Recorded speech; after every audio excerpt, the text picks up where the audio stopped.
መግቢያ ላይ ደግሞ ስናይ በዚህ ምዕራፍ ውስጥ የሙሉ ቁጥሮችን ተካፋይነት ትርጓሜ ያለ ቀሪ ለ2 ለ3 ለ4 ለ5 ለ6 ለ8 ለ9 እና ለ10 መካፈል መቻላቸውን የምታረጋግጡበትን ወይም የምታረጋግጡበትን ደንቦች ትማራላችሁ ይላል እዚህ ላይ።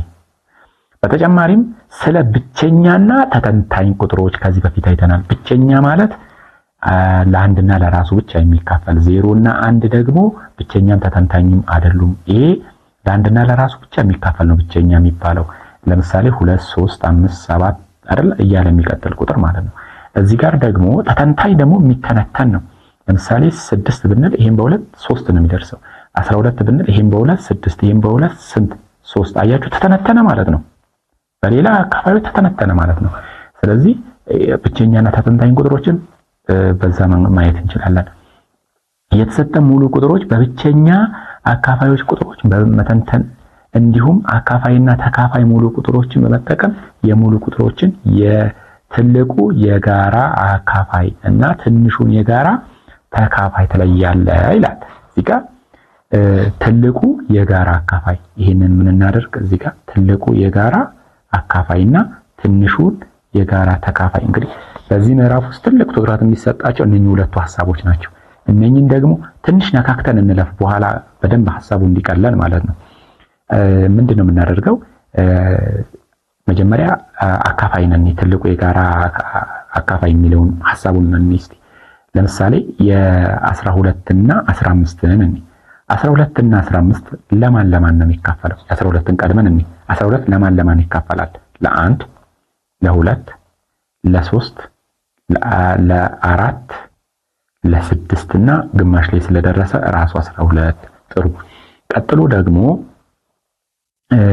15 ለማን ያለ ቀሪ ይካፈላል? ለ1 ለ3 ለ5 እና ለ15 አይደለ?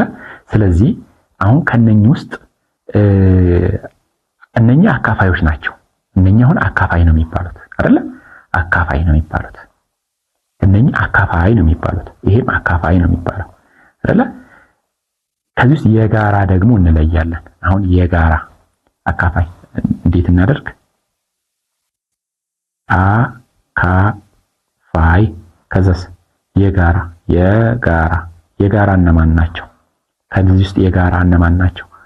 2 እዚህም አለ። ይሄው ሁለቱም ጋር አለ። ሌላ 1 እዚህም አለ። ሌላ አለ? የለም። ስለዚህ ማን ነው የጋራ 1 እና 3 ናቸው። ከዛ ትልቁን ደግሞ እንመርጣለን። ትልቁ ከነኚህ ውስጥ ትልቁ ደግሞ ማን ነው? 3 ነው። አሁን እነኚህን ቃላት ስንጎትት አሁን ትልቁ የጋራ አካፋይ የሚለውን አንድ ባንድ እንሂድ እና እንወስድ። ትጋአ ነው አይደለም? ይሄ ቃል ለማን ነው? ትልቁ ለሚለው ነው ማለት ነው። ይሄ ደግሞ የጋራ ለማለት ነው ማለት ነው።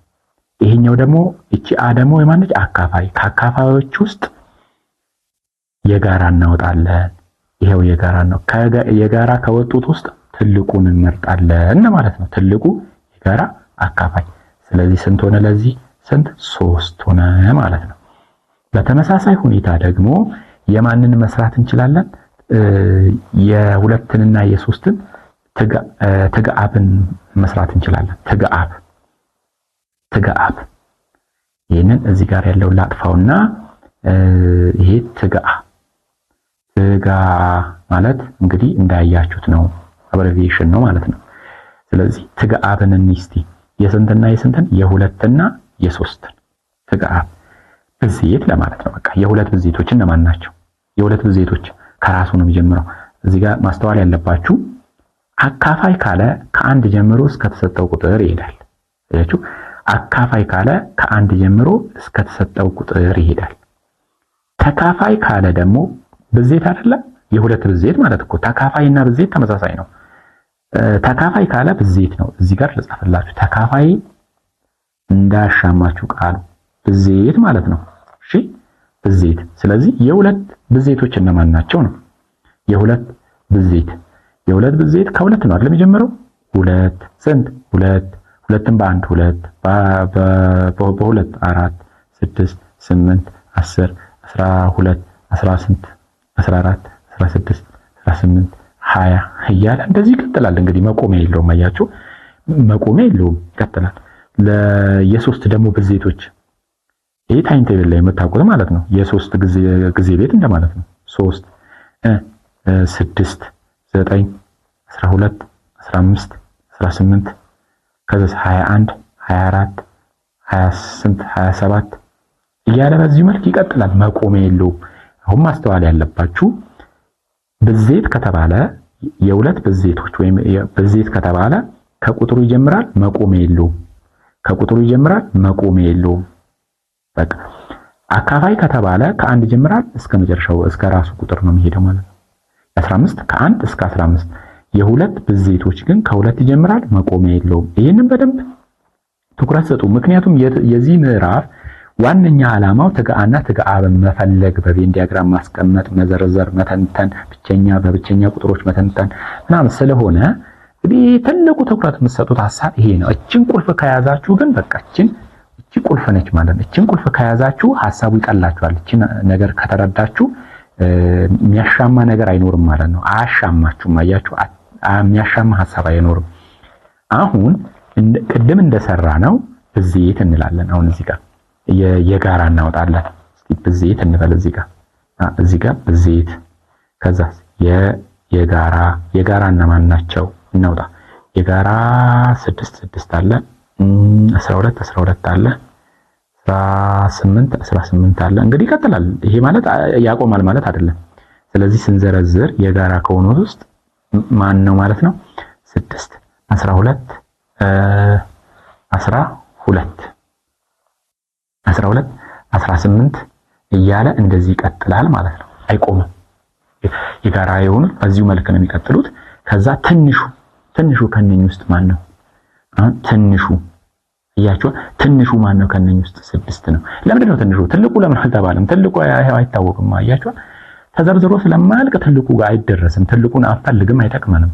እኛ የምንፈልገው የጋራ ከሆኑት ትንሹን ነው። ምክንያቱም ትልቁ አይደረስበትም። አያችሁ።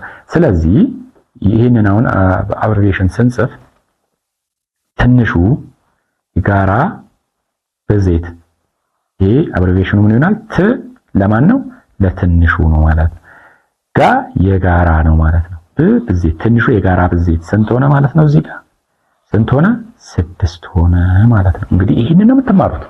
ይሄንን ይመስላል እንግዲህ የዚህ ትምህርት መጀመሪያ ሐሳቡ ይሄንን ይመስላል። ከዚህ በኋላ የምትማሩት አሁን የነካካዋቸውን ሐሳቦች ስለሆኑ ከዚህ በፊትም የነበረውን ክፍል እዩት። እነኛን ሐሳቦች ነው ገብተን ውስጥ ላይ በደንብ በምንዋኘው ማለት ነው።